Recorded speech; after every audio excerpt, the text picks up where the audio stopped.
This question of the how can we bring our spiritual practice to my day-to-day life as a human being in a human journey. So that's the question. We are not practicing so-called spiritual practice for the sake of practice. If so, we better to do something else, no? More fun or doesn't really push our buttons. So we are interested in bringing spiritual practice to our everyday life, personal life, which involves lots of pains and ups and downs. The real value of spiritual practice is in real world. Then we come to this discussion of so-called mind training, training the mind. This is a big genre in Dharma practice, spiritual practice, especially Buddhist practice, Mahayana ideal practice. However, this is a very esoteric and advanced practice. We have a tendency to think advanced esoteric practice is Vajrayana and certain kind of esoteric practice many of us engage. But for me, this is a really esoteric advanced practice. Very difficult, very, very difficult, very challenging. How we can bring spiritual practice to our challenging life. We come to this discussion of mind training technique, especially for the West, especially this time in the history, which we face so many challenges, adversity, and crisis, you name it, right? So this is the time. As I said, the mind training is not for beginners, but then this is our practice. Thing is, we all have this longing, no? Longing for happiness, longing for unveiling or embodiment of what's possible, and awakening, if we use that term, or freedom, freedom from suffering. If we have intensely, we have that aspiration, then we have to come to this practice, because we have to put the spiritual practice to every moment. We don't wait. We don't wait. Okay, this is the spiritual practice here on the cushion for 20 minutes. Then the rest of life, I gonna just whatever, my human life. This is that really practice for integrating spiritual practice and human journey. Many of you might heard or know about this. This mind training comes from the tradition called Kadampa. Kadampa is the most aspiring folks, yogis whom I was inspired or aspired for since I started this journey. If I start talking about the Kadampa, my hair on the skin gonna start standing up. So inspired. Okay, Atisha, you might know. Atisha came to Tibet, and then descendant of Atisha disciples called Kadampa. Gelug tradition is called New Kadampas. For Gelug school establishment after Atisha's called Kadampa, Kadampa Geshes. Kadampa yogis who really worked on this. Their main focus is training the mind. They composed or they produced a few famous texts. One is the 7-point mind training. You might have received commentary. When our commitment to wake up is so strong that we are prepared to use every situation, every moment, every opportunity in life to undermine, for example, reactive patterns. If we don't have this, then we become so-called spiritual bypass. Sometimes we see in the spiritual world, not necessarily Buddhist world, but in so-called spiritual world, they're spirit. Like we see the spiritual teachers, they are very good. They have a realization or certain kind of moment of awakening, but then in their daily life, they are mess, so to speak. Emotional maturity and spiritual maturity are split. It's imperative to integrate both emotional maturity and spiritual maturity, so that when we engage in a spiritual practice, it's a part of the emotional development. Mind training, practice like mind training is for that. Sometimes we see not so integrated spiritual realization and emotional control, maturity. I'm a Vajrayana practitioner, so I don't need to work on those lower levels or, Mahayana. No, Vajrayana practice encompasses everything more intensely Mahayanist. So that's why now finally training the mind comes in here. To really, we need to attack these habitual patterns in automatic way of living our daily lives. The fearless determination to undermine habitual pattern, we have to have this ruthlessness in our intention. I hope all of you who kind of tune in today, so I hope that the ruthlessness in your intention. Then secondly, this ability to know, acknowledge what you are feeling. This is quite important. We really have to connect our feeling, our experience. It's not going into the left brain. Just kind of theory. We are not talking about the theory, training the mind. No, it's about the experience. That's the second one. We need to have this ability to know and acknowledge what we are feeling.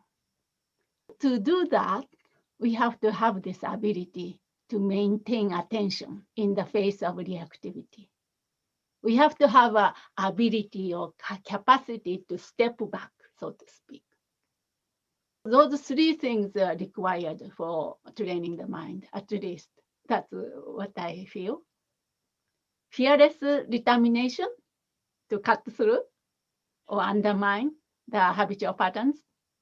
This habitual pattern of me, I am more important than you.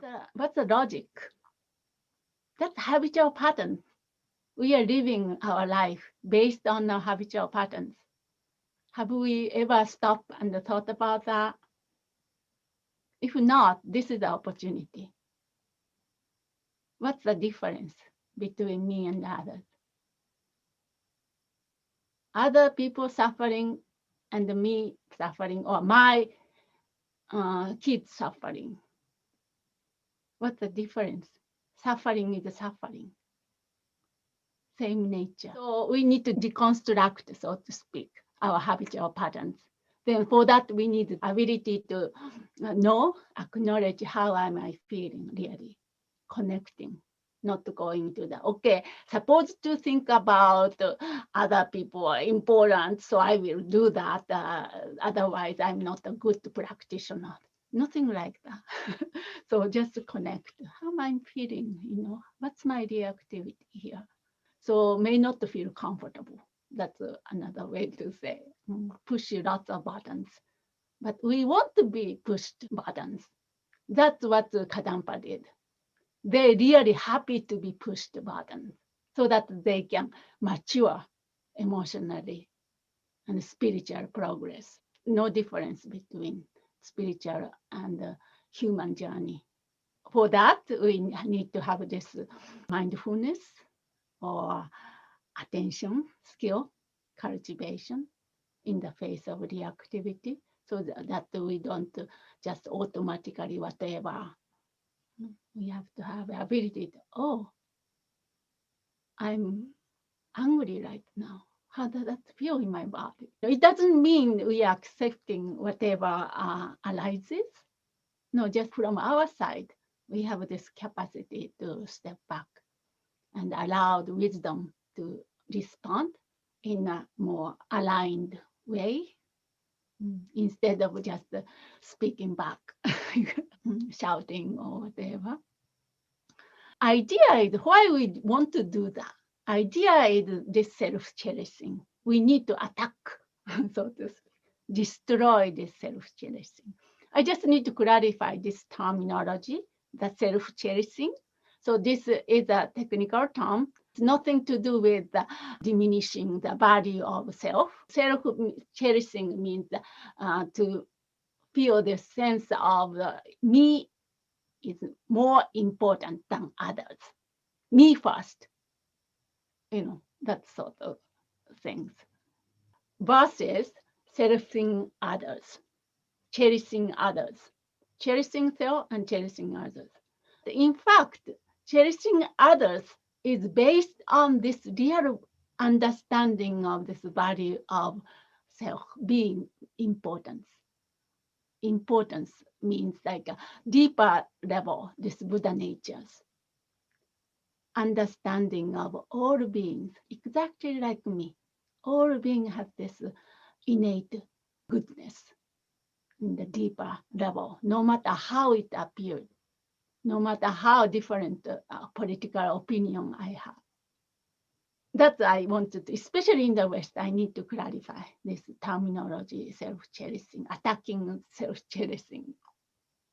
So we need to burn up the self-cherishing through these vigorous trainings. It's called a Rojong. Ro means mind or awareness or mental attitude. Jong means training, also purifying. We need to purify, or we need to burn up this obnoxious, stubborn habitual pattern called self-cherishing, emotional attachment to a self, I. So whatever the situation, wherever self-cherishing arises, we apply this. We apply mind training.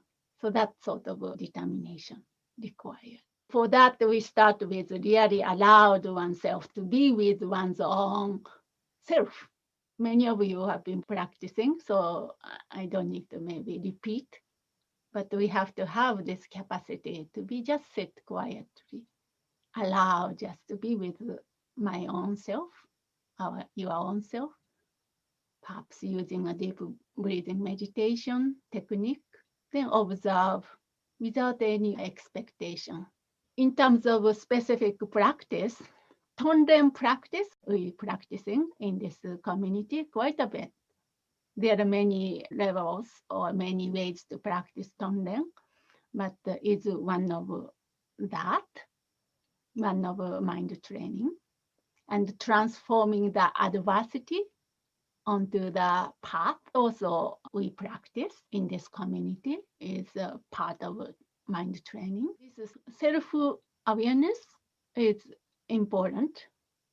At the same time, this compassion aspect, very important. We need to go together, self-awareness and compassion. Culture, or modern culture, I would say, is this individual autonomy is emphasized, no? Individualistic way of thinking are respected, honored. So that's great. That's the self-awareness aspect, emphasis, individual freedom. If we go to the extreme, tend to become more isolated. Another way of saying too much spiritual, going to the realization, go after the realization of emptiness. We need to really combine or join or integrate with this kind of practice, compassion practice. Reconnect the basic impulse, actually, aligned instinct, which is innate, which is this love and compassion. Marriage of self-focused cultivation and warm-hearted, connected, loving kindness. Those two go together. Emphasis is that.